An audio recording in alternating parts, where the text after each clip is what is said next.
भोपाल से ही खबर है, जहां पर छात्रों के 2 गुटों में फायरिंग हो गई है। घटना के वक्त का सीसीटीवी फुटेज सामने आ गया है और फायरिंग में 2 युवकों को गोली लगी है। अब तक नहीं हो पाई है आरोपियों की गिरफ्तारी इस मामले में। तो राजधानी भोपाल की ये घटना है, जहां पर फायरिंग हुई और 2 युवकों को गोली लगी है। अब तक नहीं हो पाई है आरोपियों की गिरफ्तारी। गौरव गुप्ता लगातार हमारे साथ जुड़े हुए हैं। गौरव, एक चोरी की घटना राजधानी में, वो भी मंत्री के बंगले से। अब 2 युवक जो हैं वो घायल हो गए, उनको गोली मारकर फरार हो जाते हैं युवक। ये क्या चल रहा है? राजधानी भोपाल की बात है ये, गौरव। देखिए, राजधानी भोपाल में ये जो घटना हुई है ये अपने आप में काफी बड़ी घटना है, क्योंकि छात्रों के 2 गुटों में यहाँ पे विवाद हुआ था और विवाद इतना बड़ा कि एक छात्र ने दूसरे गुट के छात्रों के ऊपर 2 राउंड फायर कर दिए हैं और जिसमें 2 युवक बुरी तरह से घायल हुए हैं।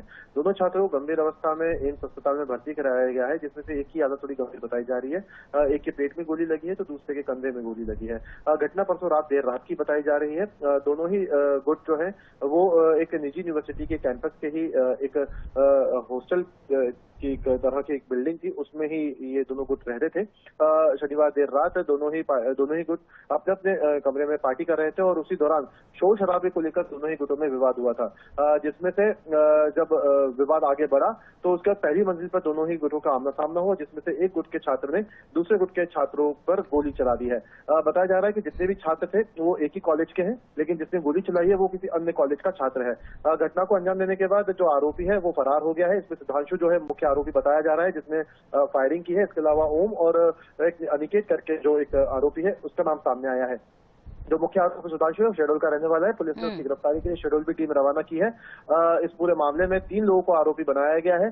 पुलिस का कहना है कि जल्दी आरोपी को गिरफ्तार कर लिया जाएगा, लेकिन सबसे बड़ी बात यहाँ पर यह है कि एक छोटे से विवाद में जो छात्र हैं उनके बीच में खून खराबा हुआ है। और सबसे बड़ी बात यह कि हथियारों को रखने का जो एक ट्रेंड है भोपाल में, ये काफी ज्यादा प्रचलित कर रहा है, क्योंकि एक छात्र जो इंजीनियरिंग कॉलेज के छात्र हैं उनके पास ये पिस्टल आई कहाँ से कि उन्होंने विवाद के दौरान इसका इस्तेमाल भी कर लिया।